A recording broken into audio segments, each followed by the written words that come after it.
यस्तो फुच्चे फाच्चे सरकारलाई हटाउनलाई बेर लाग्दैन, त्यो चाँडै गइहाल्छ। यो झेली जाली फुच्चे फाच्चे सरकार हो। हाम्रो छिमेकी मुलुकको एउटा परराष्ट्र सचिव नेपाल आउनुभएछ। अब त्यो तहको मान्छेको विषयमा धेरै कुरा गर्नु त उति उपयुक्त त थिएन, तर मलाई एउटा गजबको कुरा चाहिँ के लाग्यो भने त्यो छिमेकी मुलुकको सचिवले पृथ्वीनारायण शाहले, बडा महाराज धिराज पृथ्वीनारायण शाहले एकीकरण गरेको मुलुकमा पाइला टेक्न पाउँदा म धन्य भएँ भनेर बोलेर जानुभयो। पृथ्वीनारायण शाहका शालिग तोड्ने चण्डालहरूलाई यहाँभन्दा ठुलो थप्पड केले हान्नु पर्यो र?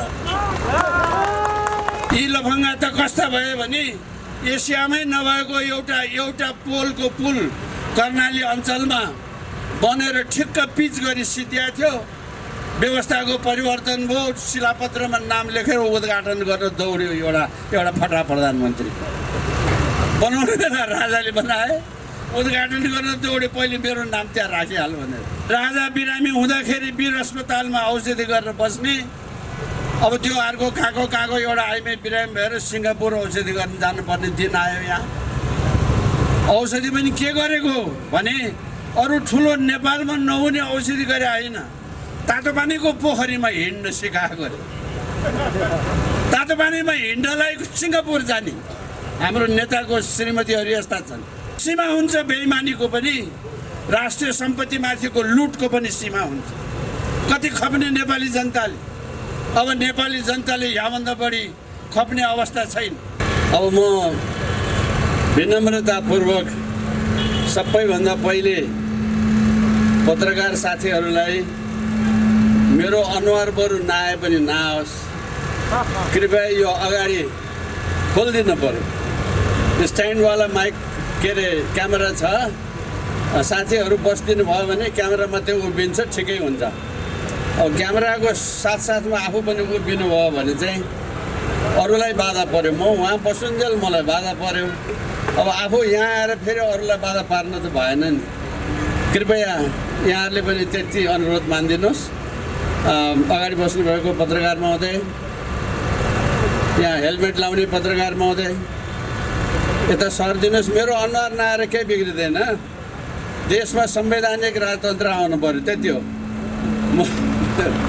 मेरो अनुहारको उति अर्थ छैन। म सबैभन्दा पहिले काठमाडौँ उपत्यकाको ललितपुर, भक्तपुर र काठमाडौँको राष्ट्रिय शक्ति नेपालका जिल्ला समितिका साथीहरूलाई मुरी धन्यवाद ज्ञापन गर्न चाहन्छु। तपाईहरूको यो उत्साह र आँटले आज हामीहरू यहाँ यसरी जम्मा भएका छौँ। मेरो अनुरोधलाई स्वीकार गरेर मेरा 4 जना परम मित्रहरू, हरेक मित्रसँग मेरो जीवनको अनौठा प्रकारको सङ्गत र अनुभव छ। उहाँहरू एक वचनको अनुरोधमा यहाँ आइदिनु भयो, यो सभालाई सम्बोधन गरिदिनु भयो। आफ्ना विचार उत्तेजक यति राम्रा विचारहरू राखिदिनु भयो। म एकपटक राष्ट्रिय शक्ति नेपालकै तर्फबाट, मेरो व्यक्तिगत तर्फबाट र उपत्यका समन्वय समिति सिँगै काठमाडौँ, ललितपुर र भक्तपुरको तर्फबाट मुरी धन्यवाद ज्ञापन गर्न चाहन्छु। मैले उमेरले भाइ भए पनि ज्ञानले तपस्याले गुरु हुनुभएका श्रीनिवासाचार्यलाई पनि अनुरोध गरेँ, धर्म हराएको धार्मिक गुरुको कारणले होइन, धर्म हराएको राजनीतिको कारणले हो। यो फर्काउने काम पनि राजनीतिले नै गर्नुपर्छ। कृपया राजनीति सफल भइसकेपछि, नेपाल हिन्दू राष्ट्र भइसकेपछि गुरुहरू फेरि कुटीतिर पाल्नु होला, राजनीति नगर्नु होला। यो अलिकति फोहोरी खेल पनि छ। गुरुहरूले धेरै फोहोरी खेल खेल्नु हुँदैन, तर त्यो नआउन्जेल त्यो फर्केर नआउन्जेल नेपालका मै हुँ भन्ने गुरुहरूले, वरिष्ठतम गुरुहरूले एकपटक सडकमा उत्रेर साथ दिन पर्यो।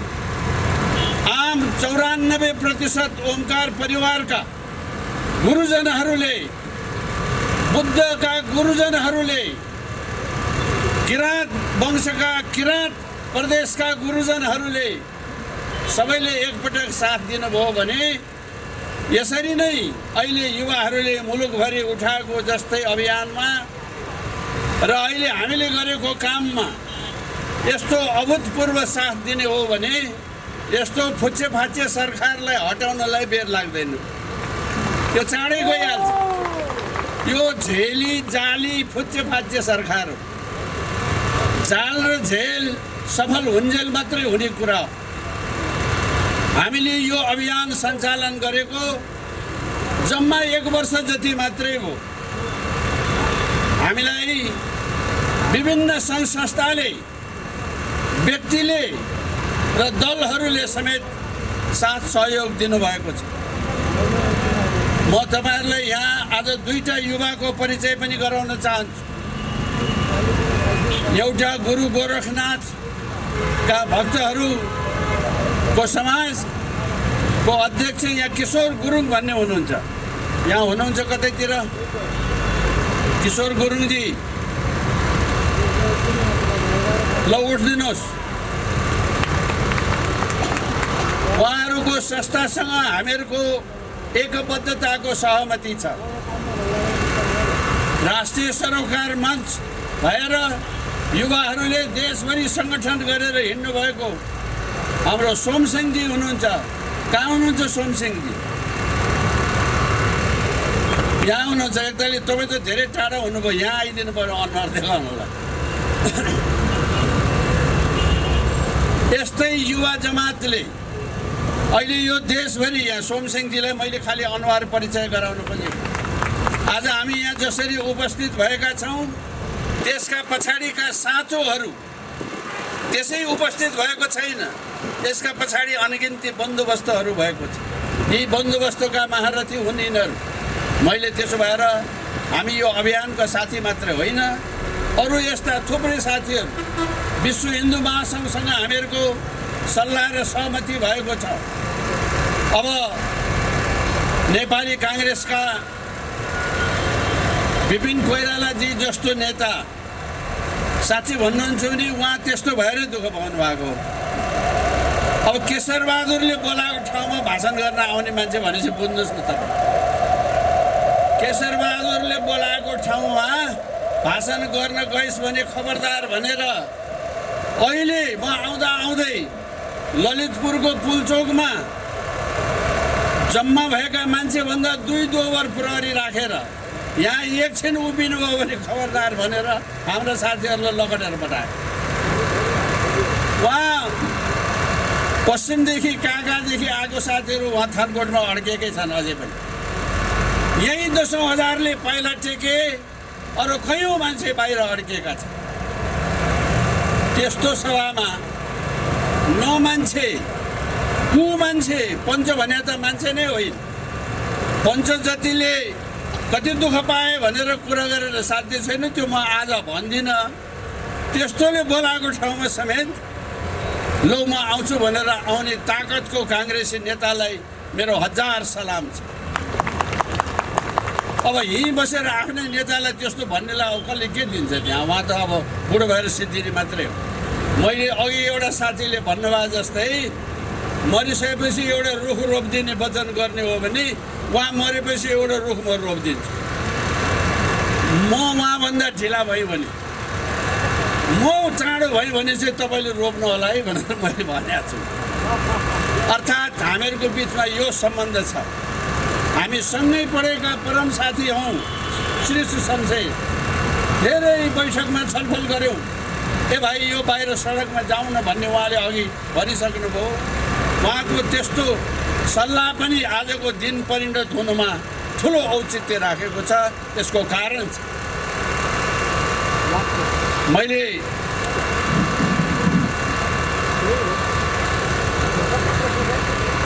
हिजो अस्ति हाम्रो छिमेकी मुलुकको एउटा परराष्ट्र सचिव नेपाल आउनुभएछ। अब त्यो तहको मान्छेको विषयमा धेरै कुरा गर्नु त उति उपयुक्त त थिएन। तर मलाई एउटा गजबको कुरा चाहिँ के लाग्यो भने त्यो छिमेकी मुलुकको सचिवले पृथ्वीनारायण शाहले बडा महाराज धीराज पृथ्वीनारायण शाहले एकीकरण गरेको मुलुकमा पाइला टेक्न पाउँदा म धन्य भएँ भनेर बोलेर जानुभयो। पृथ्वीनारायण शाहका शालिग तोड्ने चण्डालहरूलाई यहाँभन्दा ठुलो थप्पड केले हान्नु पर्यो र? तपाईँ हामीले हान्नु पर्यो? हामी त रात दिन यही भनिराखेका छौँ। जसले पाल्यो जसले पोस्यो, तपाईँहरूलाई थाहा छ ओखलढुङ्गाको काण्डमा नेपाली सेनासँग लडाइँ हुँदा मरेका मान्छे मध्येका आधा मान्छेको टाउको काटेर टाउको हरायो, लासको टाउको हरायो। यो देशमा मरेपछि पनि टाउको लुकाउनु पर्ने के थियो? यस्तो कारण बुझ्ने कोसिस गर्नुहोस्। लडाइँमा गोली हानाहान भएर मान्छे मर्यो, मरेपछि मर्यो, सकिहाल्यो।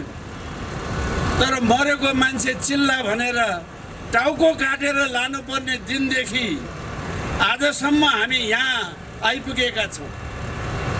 नेपाली जनताले त्यो टाउको कसको भनेर खोज्ने दिन आएको छ। अब त्यहाँ लड्ने लडाकुले तस्बिर खिचेर राखे भए आजभोलि यो टेलिभिजनमा त होइन, यो सामाजिक सञ्जालमा विभिन्न ठाउँमा लडाइँ लडेका मान्छेहरूको आइरहेको छ नि, तपाईँहरू पत्रकारहरूले दिइराख्नु भएको छ नि। एक दिन त्यो टाउको काटेको तस्बिर पनि तपाईँहरूको सामान्य आउँछ, याद गर्नुहोस्। यो सानो कुरा र चान्चुने कुरा छैन। देश कमजोर भएपछि एक थरी मान्छे देशलाई सदा कमजोर पारिरहने लक्ष्यमा छन्। त्यही कमजोरीको फाइदा लिएर तपाईँ हामी नेपालीलाई जुदाएर फाइदा लिने जे व्यवहार भइराखेको छ त्यसबाट हामीहरू बच्नु पर्दछ। त्यसबाट हामी बच्न सकेनौँ भने आज देशमा जे गति भएको छ त्यही गति हुनेवाला छ। साथीहरू, नेपालमा नेपाली सेनाका अघि भन्नुभएको जस्तै सशस्त्र प्रहरीका, जनपथ प्रहरीका र जनसम्पर्कका समेत पूर्व सुरक्षा कर्मीहरूको एउटा सङ्गठन बनेको छ। त्यसको अगुवा हाम्रो कृष्ण जर साहबले भर्खरै यहाँ तपाईँहरूको अगाडि आफ्नो मन्तव्य राखिसक्नुभयो कि यो सुरक्षा कर्मीहरूले ख्याल गर्नुपर्ने कुराको शुभ सङ्केत आज हामीले यहाँ देख्यौँ। हिजो क्याबिनेटको अनौपचारिक बैठक बसेर होलीको दिनलाई कसरी असफल पार्ने भनेर वहाँ छलफल भयो बालुवाटारमा। आजभोलि नेपालको केन्द्र सिंहदरबार होइन, बालुवाटारमा छ। बिचरा प्रधानमन्त्री 5 महिना भइसक्यो बिरामी हुनुभएको, पेटभरि कसको के हो हाल्नु भएको छ, गरुङ्गो छ, हिँड्न अफिस जान पनि गाह्रो छ। त्यहाँ सल्लाह भयो यही चालाले छोडिदिने हो भने त अब केही दिनमा काठमाडौँ बन्द हुन्छ, देशका विभिन्न भागहरू बन्द हुन्छ। त्यसरी जसरी भए पनि यो कुरा रोक्नुपर्छ भन्ने निर्णय भएको छ। पुलिस कर्मीहरूलाई थाप्लोमा हात राख्नुपर्ने अवस्था हो। हामी त शान्तिप्रिय मान्छे।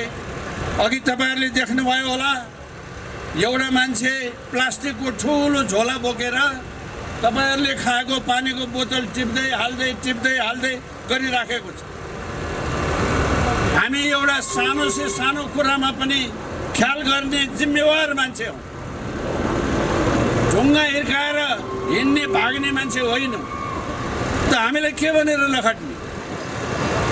हामीलाई लखट्ने आधार र हामीलाई लखट्ने कुरो छैन।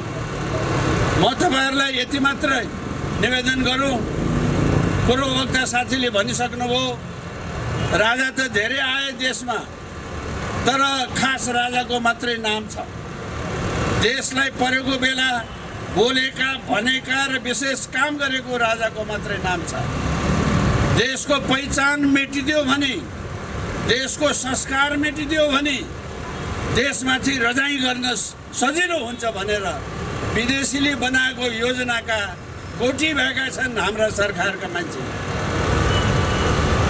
विदेशीले नेपालीलाई फटाउनलाई कैयौँ नाजायज कुराहरू राखेका छन् जुन आपत्तिजनक छ। यो जनजाति भनेको के हो?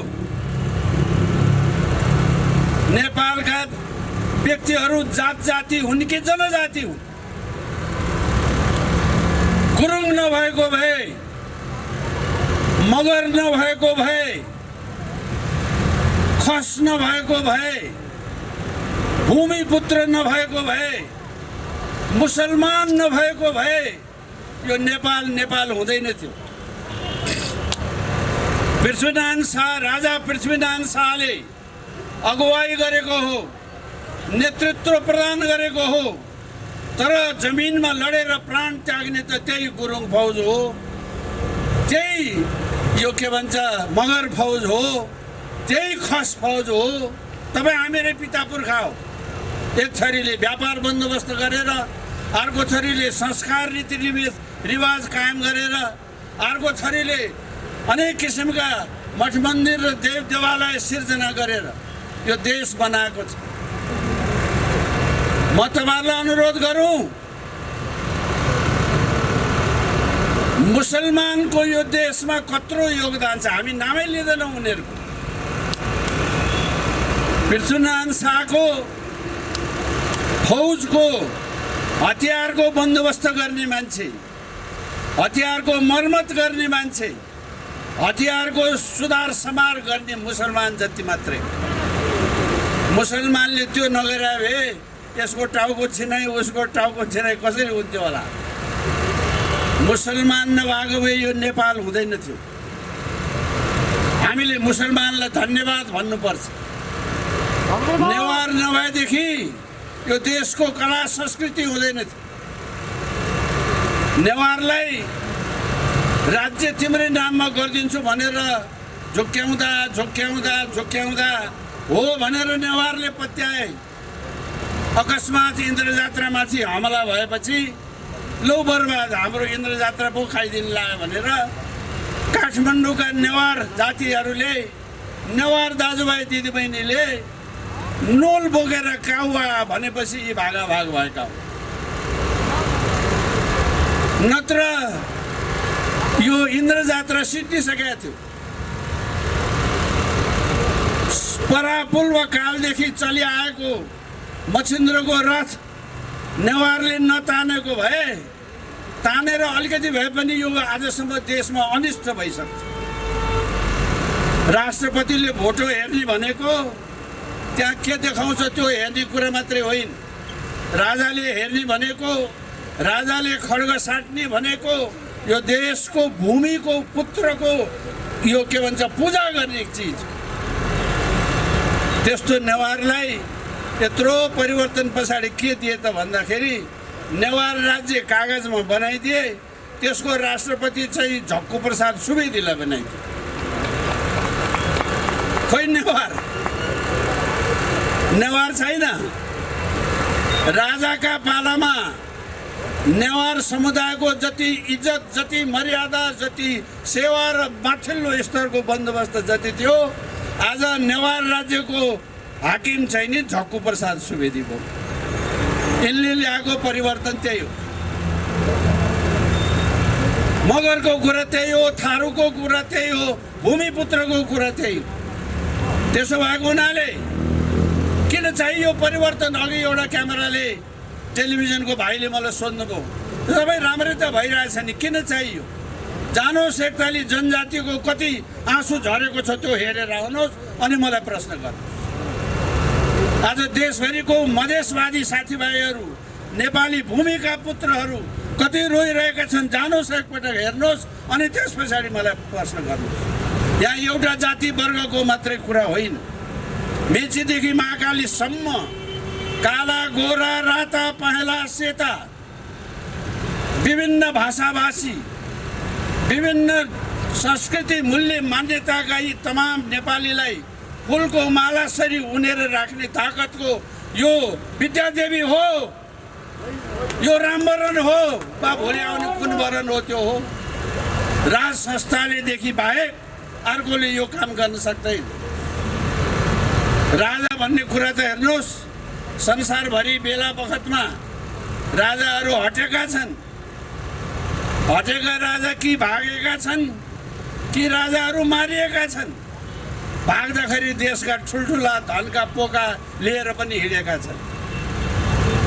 मेरो 240 वर्षदेखिको पिता पुर्खाको जिम्मेवारी यो नासो मैले असल गरौँ भनेर लिएको हो।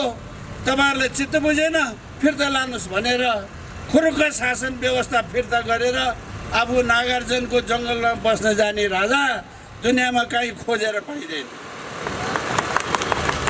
यो सानो कुरा होइन। एकछिन कसैलाई मन पर्यो होला, रमाइलो लाग्यो होला, रिस उठ्यो होला, त्यो अर्को कुरा हो। यो सानो कुरा होइन। आफ्नो मुलुकमा एक ठाउँबाट अर्को ठाउँमा जानलाई विदेशी मुलुक भएर जानुपर्ने हाम्रो देश। अस्तिसम्म कालापानी लिपुलेख लिम्पिया धुराको कथा यही हो। सेनाले भर्खर कुटो कोदालो गरेर हाम्रोपट्टि हिँड्ने घोरेटो बनाइरहेछ भर्खर। अर्काको भूमि भएर जानुपर्ने नेपालीले ज्यादा धाक लाउन मिल्दैन।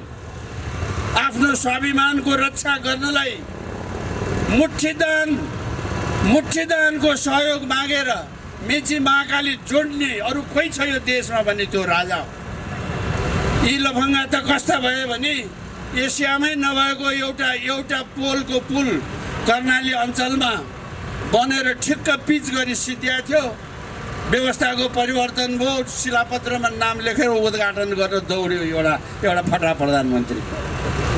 बनाउने बेला राजाले बनाए, उद्घाटन गर्न दौड्यो, पहिले मेरो नाम त्यहाँ राखिहाल भनेर। यो भविष्यको सन्तानलाई झुक्क्याउने कुरा, यस्तो झुक्क्याएर हुँदैन।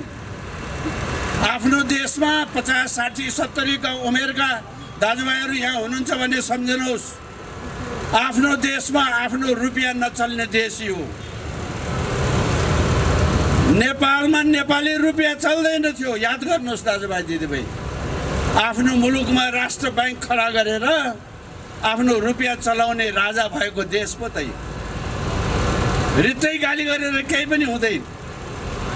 राजा बिरामी हुँदाखेरि वीर अस्पतालमा औषधि गरेर बस्ने, अब त्यो अर्को काको एउटा आइमे बिरामी भएर सिङ्गापुर औषधि गर्न जानुपर्ने दिन आयो। यहाँ औषधि पनि के गरेको भने अरू ठुलो नेपालमा नहुने औषधि गरे होइन, तातो पानीको पोखरीमा हिँड्न सिकाएको अरे। तातो पानीमा हिँड्नलाई सिङ्गापुर जाने हाम्रो नेताको श्रीमतीहरू यस्ता छन्। यति भनेपछि बुझ्नुभयो, एउटा सीमा हुन्छ बेइमानीको पनि, राष्ट्रिय सम्पत्तिमाथिको लुटको पनि सीमा हुन्छ। कति खप्ने नेपाली जनताले। अब नेपाली जनताले यहाँभन्दा बढी खप्ने अवस्था छैन। बाध्यता त कस्तो हुन्छ भने हेर्नुहोस्, म फेरि हाम्रो यहाँ विपिनजी हुनुहुन्छ, उहाँलाई देखेर सम्झेँ एउटा कुरा। म शिक्षा मन्त्री, उहाँ जेलमा, दक्खु जेलमा। अघि भनिसक्नुभयो म हरेक राजापाला जेल गएको भनेर। म शिक्षा मन्त्री, अब व्यक्तिगत रूपमा हामी साथी यस्ता यी देखिहाल्नुभयो। अब यो जेल परेर जति काङ्ग्रेसीले उहाँले जेलमा पढाउने हेर्नुहोस्। त्यो मलाई पिर के पर्यो भने जेलै हाले पनि फेरि उसले पढाएर ठिक्क पारेर बाहिर पठाइदिन्छ। अब यो त फसाद हो नि। जेल नहालौँ, बाहिर बसेर आराम गर्छ। जेल हालौँ, उहाँ बसेर आफ्नै साथीले सिकाएर पठाउँछ। यो त बडा फसाद हो। अनि उहाँलाई जिस्काउने हामीले गऱ्यौँ। पछि हाम्रो विपिन कोइरालाजीलाई काङ्ग्रेसले पनि त्यही भनेर जिस्काउँछ, म पनि त्यही भनेर जिस्काउँछु। Mister Bipin Koirala vice chancellor of the जेल युनिभर्सिटी भनेर हामी उहाँलाई त्यसरी जिस्काउँछौँ। जेलमा बसेर चाहिँ मान्छेले हराएको छ, सिकाएको छ, पठाएको छ, आइरहेको। तर राजनीतिक जीवन चाहिँ हाम्रो यस्तो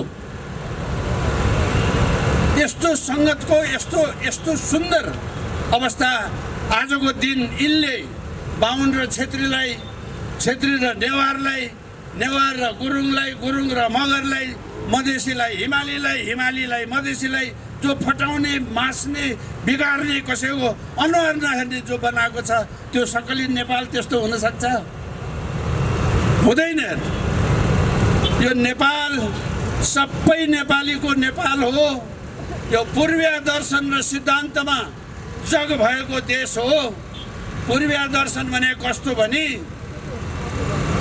छिमेकी देशको प्रधानमन्त्री हुनुहुन्छ आदरणीय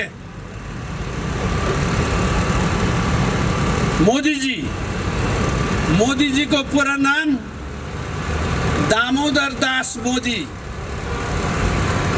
नेपालको दामोदर कुण्डमा 3 वर्ष तपस्या गरेर उहाँले आफ्नो नामै दामोदर दास राख्नु भएको। हिन्दुस्तानको प्रधानमन्त्री मोदीको नाम दामोदर दास मोदी यसकारण भएको कि उहाँ दामोदर कुण्डमा बसेर सेवा गर्नुभएको हुनाले। नेपाल यस्तो पुण्य भूमि हो। दुर्भाग्यवश हामी सांस्कृतिक हिसाबले यति परतन्त्रिक भयौँ।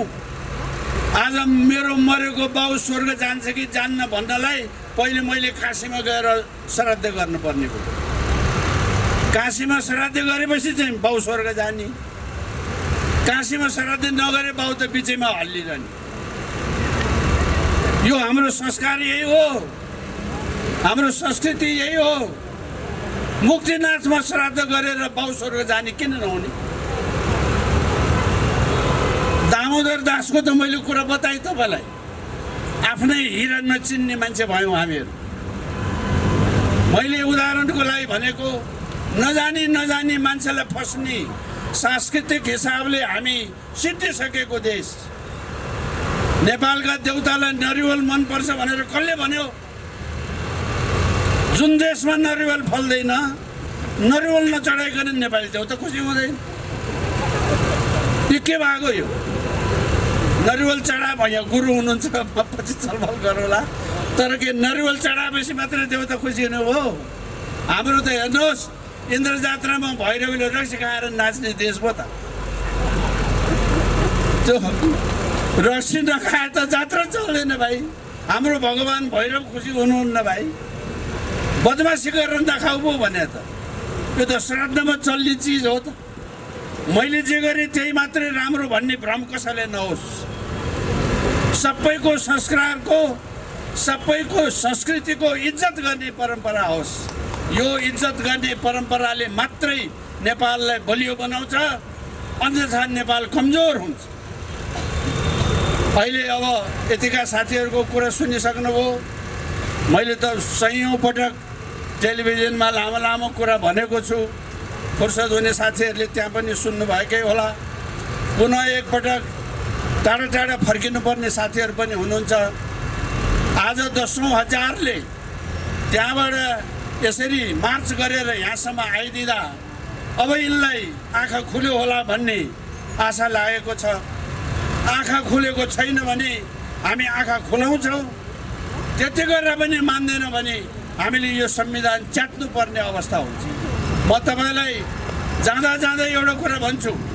जुन ठाउँमा आज म यहाँ उभिएको छु, ऊ मेरो देब्रेपट्टिको यो मूल सडकमा यो संविधान लागू हुनुभन्दा अघि 1 हप्ता अघि राप्रपाका 3टा अध्यक्ष मध्येको एउटा अध्यक्षसँग म यही देब्रेपट्टि बसेर यो संविधानको खिलाफ र संविधानको विरोध गरेर बसेको थिएँ।